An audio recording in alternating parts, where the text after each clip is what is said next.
Good morning, welcome to Radio Maria Ireland. Nice to have your company today. A little bit late today, sorry about that. Just catching up around the building and chatting and a zillion things always to be done here on Radio Maria. To keep the show on the road, to keep everything going, to keep everybody in touch, and communication, I suppose, is the operative word around here. So busy. So thanks be to God for that. So thank you for joining us. Thanks for being patient with us as well. We have all kinds of little glitches and little hurdles to be overcome. All the while here, we just smile and keep going. I suppose like any family, that's the way I look on it really, that there'll be bumpy bits of road, there'll be bends and twists, there'll be highs and lows. It's like everything really, life perhaps. And so we simply roll with it. So we thank you for your patience and understanding as well, and in realising that while we seek to do our absolute level best indeed with punctuality and delivering everything as we ought to, there are imperfections naturally. Shows we're human, I suppose, too. Anyways, good to have your company. Thanks for being part of Radio Maria, as always. And I do like to hear from you. Please do text in, please do email in, please do share with us here. info@radiomaria.ie is the email. You can text and WhatsApp on 089 467 2000. 089 467 2000. Put a +353 in front of that, as you know, if you're connecting in from further afield, the north or outside of Ireland altogether. And the landline number here, please give a call. It's lovely to have Jackie and Chris in the building today to take your calls. We have 4 lines there. Keep them busy. Delighted if you phone up, have a chat, phone up with your prayer requests, phone up with your question or intention. We do, again, welcome very much your phone calls, and it's great to have volunteers in the building to help us in answering the phones. 014 123 456. Again, +353 141 123 456. Please do telephone. Please do get in touch with us. So great to have plenty of help on hand today to answer the phones and to connect in with you. 014 123 456. And if that's something you might like to consider doing yourself, if you're within range of the building here, you'd like to come and join us, give a little hand by way of answering phones. There's a great need always the morning time. I suppose afternoons too can be busy enough, especially when the Divine Mercy Hour is on. There are a plethora of calls for prayer requests, and we do need your help. If you can spare an hour here or there, maybe 2 hours, maybe it's something you might like to consider, to come to Mass, say, in the morning here, again, when it's on in the studio. It's not all every day. We'd have to chat with you and figure it out, but and then spend an hour on the phone or 2 maybe, just being there to help keep up with everything that's there. There's other little administrative little duties too, which again we can assign and just train you up and help you out with. So if that's something you'd like to do, little hobby, little pastime, little something for Our Lady, maybe do pop in and see us and let us chat it through and see how we can help out. We may indeed have 1 or 2 transition year students popping in to see us. This is kind of transition year work experience time of year, and so it's nice to have 1 or 2 young students maybe stepping in, and we give them a little run at it and give them little simple little jobs to do as well, but give them the experience of the radio here too. Who did I meet in Kenmare? I met a lovely gentleman who teaches in Kinsale, I think it is, if I'm not mistaken, the community college there in Kinsale. And he told me it's the first secondary school in the country to have a little radio broadcasting studio of its own. And I said, fantastic, wow, delighted to hear that at second level college. And I said, look, if there's a chaplain there, put him in touch with us. Maybe we can connect in. Maybe we can have some of the students join in and get some radio experience with us. They'd be more than welcome. So I hope that will come to something. I hope it will. We've been in touch with St. Michael's College, I think in Blackrock. The Teresian College here in Dublin too. Has some contacts have been made. Is it was there another school as well? Some secondary schools at any rate, with a view to them coming on and joining in for the rosary, lunchtime rosary. And so we do hope that will come to fruit. There's various contacts have been worked on, and we're looking forward to that certainly too. Yes, indeed, there's other contacts that we have in the offing that we're looking forward to as well by way of school contacts. So for Schools Week coming up soon, Catholic Schools Week coming up very soon as well. So we hope to feature some of that. So these are the little initiatives that help us connect in. And I just like the idea, it was John who came up with it there, one of our meetings, that we're kind of working from the lower end of the scale up rather than the top of the scale down in terms of seniority, if you put it that way. So it's nice to have those of you who may be grandparents or even great-grandparents tuning in and listening to Radio Maria, and that some of that is trickling downwards maybe to your children and to your grandchildren and hopefully your great-grandchildren. Like that lovely, lovely message we got from Nora at the weekend. She said her daughter came home from the UK and happened to hear them listening in to Radio Maria, and it's meant a change for the better for her in rediscovering a little her faith. Just thrilled to hear that. You just can't put a price on that. That's marvellous to hear. And so that's the kind of trickle downwards, as it were, which is wonderful. But John's idea too is good. Maybe working from the junior age, say, upwards too. That if it is that we can just draw in a little some school children like that, and in the context of the school and classroom, it can trickle back upwards to the teacher, of course, to the staff, to their parents, their brothers and sisters, of course, their parents, if they're on air with us, the novelty of that, and then to grandparents, aunts, uncles, say, hey, we're on the radio today.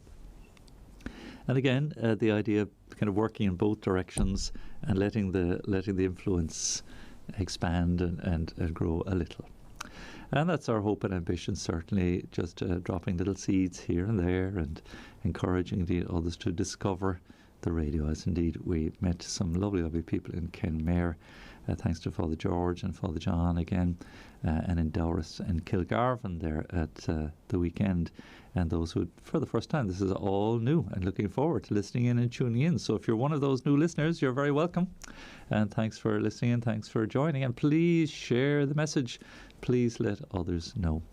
I just got a text message there from Father Paddy Buckley. He's the parish priest to the parish we're going to this weekend of Inniscarra. That's Claro and Berings, and the other two villages, Mauteha and Dripsey.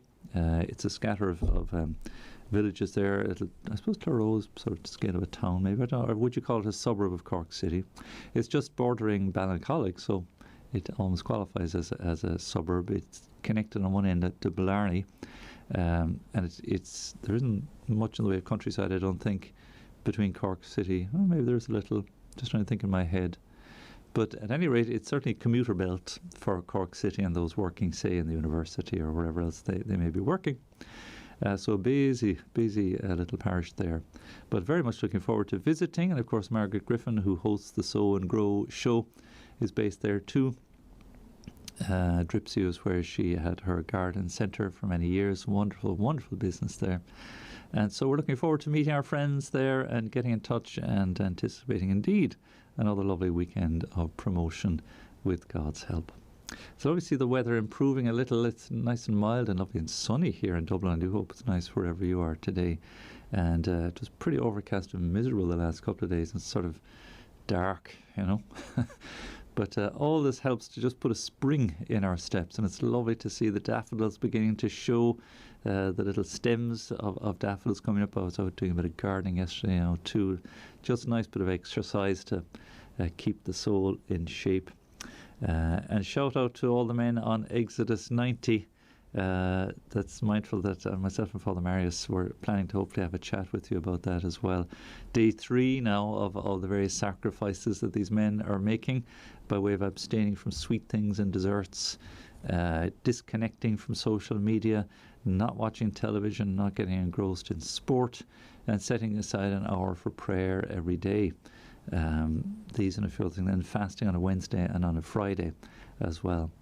So it seems really tough, and it is tough, but the idea of the Exodus journey, and part of that Exodus 90 calling, is that it brings the man as sort of journeying with Moses and the Israelites into Egypt.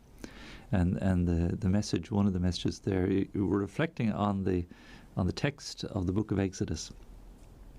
And the idea of the walls of water to right and left as Moses is leading the people through is a bit like what happens with the fasting and the abstinence.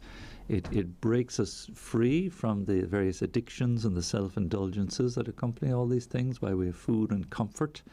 And we walk through them, as it were, so the walls of water to right and left. But we're focused on the pillar of fire, or the cloud, as Scripture reminds in Exodus, which is the Lord's presence, focused on Christ, and pushing forward through all of this to be delivered and set free. But then there's a long journey through the wilderness. So it's like an extended Lent, I guess, really. It's it's quite the journey. And the idea is that, growing into this good habit of abstinence, of self-control and self-discipline, it just makes space for the Lord to find his presence and to be in the Lord's presence and to deepen that relationship with him, in order then to become the men we are called to be, which is really willing to sacrifice self for one's vocation, for one's wife and family, for many men indeed, and for us priests certainly, for our people. That kind of self-discipline that's needed. And indeed, confession and the Holy Eucharist, the Holy Mass, will be an essential part of that journey to sustain along the way too. Let me see, because it was Aisling, wasn't it, who sent it in? Yes, there's so many sources of messages and so on coming in that I'd forgotten the name of it, but Aisling reminded me there. I think there it is, yeah. For the ladies now, it's called Fiat 90. Now, I can't say as I know very much about that, but if you want to Google it and check it out, Fiat 90, it sounds like a car, doesn't it? A Fiat Ritmo, isn't there a car they put numbers against them, Fiat 90? And of course, that acronym Fiat, for cars, they say they're so unreliable, it means fix it again tomorrow. Anyway, that's no Fiat or a lovely car, Italian car, as it turns out. Fiat 90, Fiat, of course, referring to Our Lady's Fiat, be it done to me. So after Our Blessed Lady. And just quickly to see interesting similar disciplines and practices for the ladies to be different from the men, and I think for right and good reason. So fasting Fridays and another day during the week through the personal or the group choice. So 2 small meals and 1 large meal. So it's that the 2 small meals together do not equal the large meal. Waking up after the first alarm, getting up and starting your day. Exercise, that's there for the men as well, 3 to 5 times a week. So good, rigorous exercise, again in keeping with your capacity. Do you know, this sounds a bit like New Year's resolution, really, and dieting and all these other things that we like to do. Excuse me. But the difference is that, hang on, that frog. Excuse me. That frog always comes at this hour. The difference being is that there's fraternity and prayer. And that's very different from your average dieting club, let's say. Fasting from desserts, sweets and alcohol. No snacks in between meals. That applies to the men as well. Discipline of our minds. So practice of no gossiping or complaining. Limited TV and movies, only with others and for a specific purpose. In other words, I suppose it's again the denial of self there. So for the men, again, it's simply no TV, no sport. But I think there are exceptions, certainly if it's time spent with the man's wife, for instance, and it's nurturing their relationship. I think it's a little different there. Only listening to music that lifts the soul to God. No phone use after 9 p.m. No social media. No unnecessary purchases. That might be a difficult one. I like this one here. Spiritual adoption. This is the Fiat 90 now. Choose a person who is living, deceased or unborn. It can be known or unknown. And spiritually adopt them, offering up your prayer and sacrifice. I love that idea. And maybe that's something that nurturing instinct would appeal certainly to women. Marian devotion, incorporating a new Marian devotion into your prayer life, such as the Rosary, the Angelus, the Memorare. Confession, bi-weekly attempt, it says, or monthly as well. That's good. Actually, it's not so specific for the men. I'd be strong on it, of course, too, myself. Spiritual reading, 15 minutes of spiritual Bible reading. It's 20 minutes of meditation, I think, with the men, but an hour is recommended. De Montfort's consecration, again, as something recommended. A 54-day rosary novena, it says optional. Attempting daily mass, morning offering, examine. Anyway, thanks to that, Ashling. That helps now, because the name I had forgotten, Fiat 90. So that's the version for the ladies. So Exodus 90 is for the men. So as I say, that started on Monday, and Easter Sunday it's kind of like I say an early Lent in a way. So very good. So big shout out to all those men indeed who are on day 3 of their Exodus 90. We might chat a bit more about that certainly as we go through. I was chatting to Orla Sheehan as well, and please God, we will broadcast this evening at it's 7:30, I think it is. Now let me just double check that for you. The Mass, the first of the 9 Wednesdays leading up to the 16th and St. Patrick's Day, of a vigil of prayer and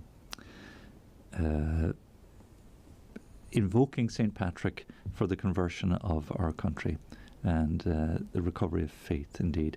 So tonight is coming from Armagh Cathedral. ShalomPrayer.org will be hosting that as well visually too, and we'll put it on Radio Maria here as well. It'll be a time of adoration and the Rosary and Mass.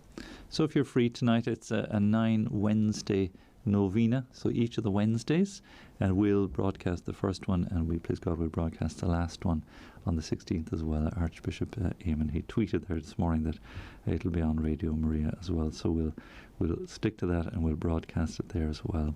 So that's in honour of St. Patrick and invoking his intercession on our people, and that'll be 7:30 this evening. Adoration, Rosary and Holy Mass too. So Alan Davern has very kindly allowed us to just readjust there his Question of Law show, and we'll come around that, and he'll be back certainly next week with us as well. So now, that's a lovely event indeed, and fair play to Orla and all involved on Tailach Nefa, the Holy Family. She's such a great apostle and advocate for St. Patrick. Got a message actually too from another mega apostle of St. Patrick, our good friend Father John Mokler. And as if that was enough, Father Marius reminded us too.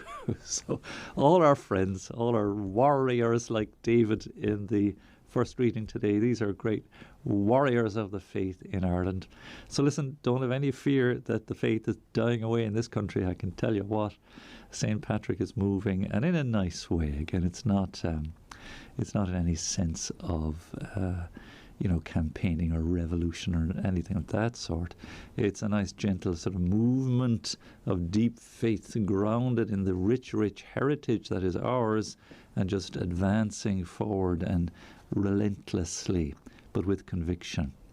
And you know, it's great. I don't know how many ladies are involved in the Fiat 90, or whether it's, I'm not connected with it. If there anybody is, let us know and come on air and chat to us about it.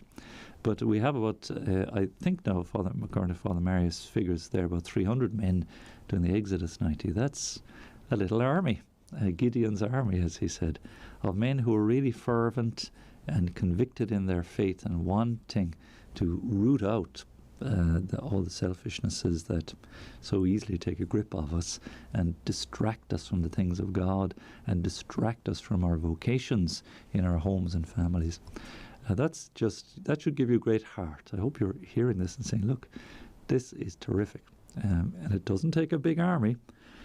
Excuse me, it took just 12 apostles at the outset to build the church and to have it grow and spread the world over. The Lord doesn't do greatness with great things. Excuse me again. Rather, he lifts up the lowly. He works with the smaller. He does small and does it well with small. And the weak, in fact, too. The weak. So just take great heart and take great courage. There are great things afoot and great things going on all the while. And great souls, great warriors for the faith, like Archbishop Eamonn now and so many others, just leading us on and shepherding us on and urging us on to rally round and take heart. Patrick McChrystal there is really ploughing forward with the men's rosaries as well, these public rosaries. That takes great courage. I know myself. I don't know if I ever told you years ago, it was my early induction into these things at Speaker's Corner in London. I don't know if you've ever been to Hyde Park Corner. It's quite an experience. And Speaker's Corner, of course, is that place in London where anybody can stand up in a soapbox and talk about anything they want. Again, I presume if it's not public disorder, they're not inciting violence or any of these things, but they can espouse any and every kind of belief or creed or disposition. They can talk about daisies if they want to, I don't know, if you can garnish an audience. And people mill around and walk around there, I'm sure they still do it, listening to what's on offer. But I remember my early days, like David, I suppose, and the sling. Remember I was saying at Mass this morning how the sling and the stone are a symbol in the Old Testament for us of the Rosary. Spiritual authors would see that as the power of the Rosary, a simple weapon that conquered Goliath of the Philistines, and he slew him with God on his side. Who can be against, of course? And so Speaker's Corner, you stand up, and I remember literally my knees knocking as we had a little podium there, a little kind of step ladder type of thing, a fold over steps kind of thing with a little platform, and you stand above the people, and the priest there said, go on, you go up and you lead a decade of the Rosary, or lead, I think it was a set of mysteries of the Rosary, because we went through all 15 at the time, there weren't 20. And we spent the full hour praying the Rosary there at Speaker's Corner on the first Sunday of the month.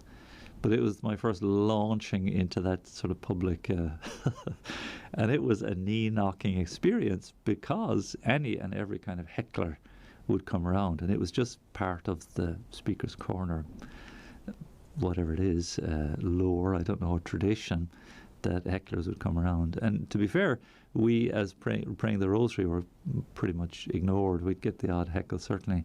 But next door to us, the Catholic Evidence Guild, who sought to speak and preach the faith and talk about the faith, they certainly were at the receiving end of any amount of heckling, and not an easy. How they did, I was always very impressed with them. And some would be pretty kind of akin to what you see on the internet today, these trolls who weigh in and they say unpleasant things, let's say, but at least that's not in your face. You can maybe deal with that to a certain extent, but when it's in public and they're shouting at you, different story. Anyways, this is the price we pay for witnessing to our faith, and again, just realizing that there are such individuals of great courage and great conviction who, again, with God on their side, like David in the first book of Samuel today, overcoming the evils of our day, again, not with force, but with faith. And that's our task too. And if we can manage to win victories over the small things, it certainly makes the bigger victories all the more within grasp and within the possibility. You know that man, Jordan Peterson, he's more of a philosopher, really, a clinical psychologist, but he's getting very popular nowadays. But he's appealing to young men in particular. And this idea that, make your bed in the morning was his simple little, one of his rules for life. That how do you expect to solve all the problems in the world if you don't get up in the morning and make your own bed, tidy your own room, get your own life somewhat in order? And I think, interestingly, Jordan Peterson is veering all the while towards Christianity and faith, and seeing the necessity of grace, and seeing in the story of sacred scripture a model for us to imitate. Again, like King David, like the various figures of the Old Testament and then the New, and seeing in their weakness and their trials and their struggles the very same task that we have at hand, but then animated by faith and supported by faith, it is possible indeed to see grace flowing. Now, very good. Week of Prayer for Christian Unity continues. Excuse me, that frog isn't going away. Bishop Brian Farrell from the Pontifical Council for Promoting Christian Unity reflects on some aspects that may have an effect on Christian unity during this historic period. Ecumenism from the pandemic to the synod is the way it's the title here. So this is a week of prayer for unity of Christians and praying at our Mass indeed for that intention. And as you know, the theme is we saw in the star in the east, and we came to worship him. We've come to do him homage. And so Christians of diverse backgrounds and traditions, we're all pilgrims on our way to full unity. And we come closer to our goal when we keep our gaze fixed on Christ. So you see a common theme here. Indeed, when our eyes are fixed on the Lord, it is possible to walk on the water like St. Peter did. And so unity is well nigh possible only in Christ, and keeping our gaze fixed certainly in that way and in that direction. So the theme, according to Bishop Brian Farrell, is really an invitation to all Christians to return to our origins, and our origins are in Christ. So we, with the wisdom of the wise men, we see it as the light of Christ that gives truth and meaning and conviction and to our lives, and it is He to whom we look, and it's in Him. So this is the Lord's Prayer at the Last Supper to the Father. May they be one as you and I are one. So this communion and fellowship that we share. Father Billy Swan this morning on his breakfast show was speaking of that idea in the sense of community within our own lives, communion in the family, in the home and in the parish. That Christian unity in a way begins there, that we are Christians, we're followers of Christ, we're baptized, and in supporting and drawing one another together in fellowship, as we do here on the radio. This is very much an exercise in Christian unity all the time, keeping us together in faith. How important that is then, if it is we want to heal some of the divisions that might otherwise divide us as Christians. That's a key understanding, certainly, that we look to Christ then, Bishop Farrell suggests, for that reason. He explains that the theme tells the story of the Magi, the wise men from the east, coming to adore the infant Jesus, and that it is very important for us ecumenically, in the sense that we will never have the unity of Christians if we do not have the same faith and the same approach, the same acceptance of the salvation history that began in that moment of the birth of Christ. The theme is simply to call to center our. It's a call to center our efforts on the person and mystery and the world of Jesus.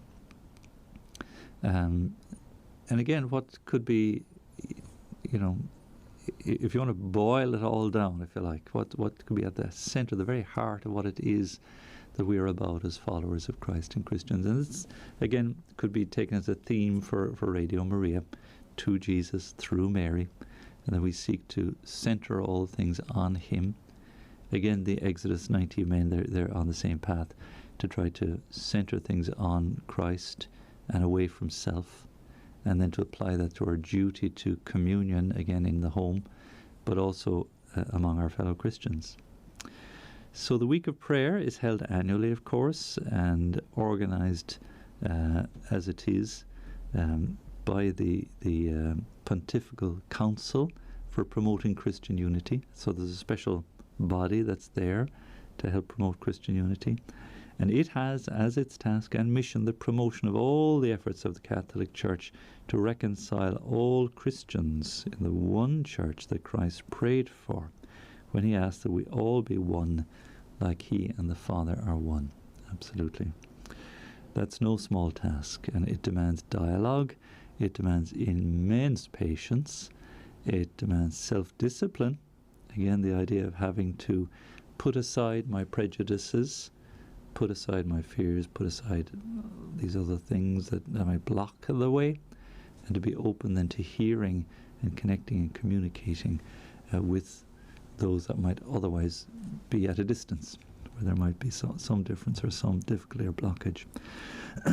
So sorry about that. So that's lovely to just keep that before us. And I'll chat a bit more about that in the coming days as well, Christian unity. So please do stay with us on that for sure. Now we have a piece of music lined up for you from the Liturgy of St. John Chrysostom, Opus 41 it says here, Lord have mercy. So please do keep in touch with us here. Again, 089467200 to text and WhatsApp. Telephone, please do on 014-123-456, or drop a comment or a like or a share here. And good morning to Christine, who's watching in on Facebook. Thanks for putting a little comment there. Nice to see you. And please do connect in with us as well. So thanks, Jesus. We'll be back after this brief music.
Hi, join me, Ruth, every Wednesday at 1:30 p.m. on Join the Team, where we will speak to one of our volunteers about the wonderful work they are doing to help share the gift of Radio Maria Ireland across the country. Tune in to find out how you too can help in our mission to go out to the whole world and proclaim the good news. Now welcome back to Radio Maria Ireland. A lovely piece of music there for you. And thanks for your company here as well.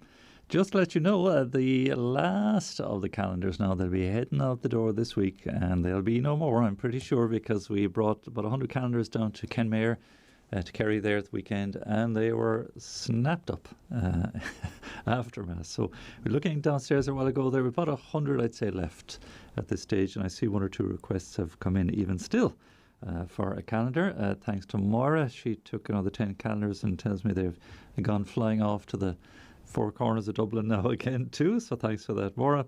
And so if there's anyone would like a calendar, speak now or forever hold your peace. I'm pretty sure that we will be cleaned out by the end of this week.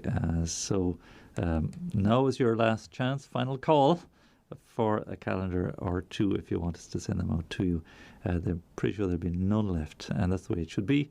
The shelves should be empty by the end of this week. It'll give us time then to focus on some new printing projects that we have in mind. Lovely new bookmark, please God. Certainly our prayer book is demanding attention to be just brought over the finish line and concluded too.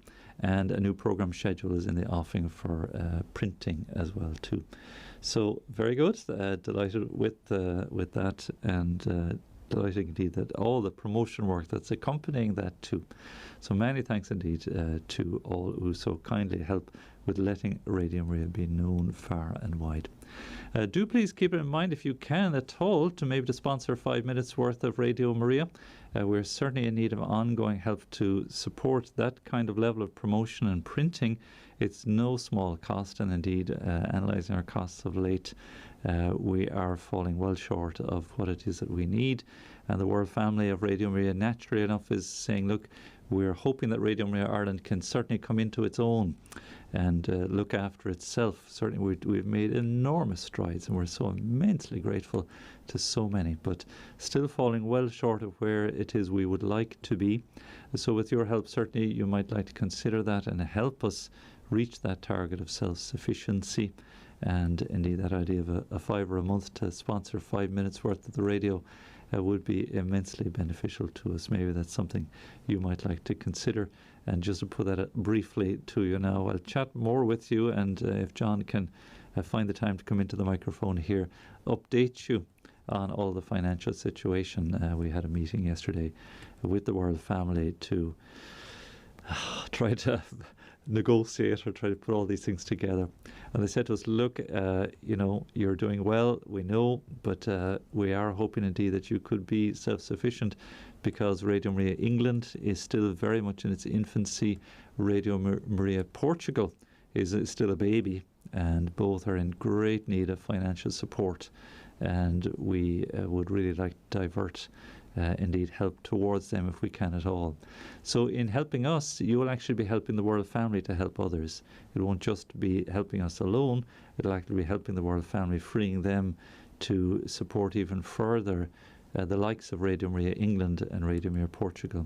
And if it is that Radio Maria Ireland is bringing such great blessings here, just think again this is what the same blessings that will bring, and multiply indeed your gift to the good people of England and the UK and Portugal as well. So just please keep that in mind, that if you can at all, and if you're already one of our generous donors, we thank you from a height, and we pray for all our dear benefactors every day. So just to say we're so grateful to so many. So the calendars is just one little way of promoting, and as I say, the last of them now at this stage. So now, great to have your company. Thanks indeed for being part of the radio here. There's just some other little items there Aidan has put before me. I might get to those again. I see the Pope is still certainly speaking there in relation to St. Joseph and his paternity. He's continuing his Chatechesis on St. Joseph, and speaking to us of the tenderness of God's love in appointing Joseph there as the foster father of the Holy Family. So I might just come back to that again. Pope encouraging us to mirror Joseph's paternity and allow ourselves to be transformed by God's love for us. That's such a journey, and that's such a nice way of putting it as well. I see my time has escaped once again, all too short, I'm afraid, and sorry about that. Thanks indeed for watching here on Facebook and YouTube. Thanks for listening in as well. And if you're listening back later or watching back later, please do connect in. Please do share your thoughts with us. Please do keep journeying with us, and please do keep letting others know about that too. So thanks to Jesus at the mixing desk looking after me here. Just coming up to 12 o'clock now, we'll pause for our Angelus and our midday prayer.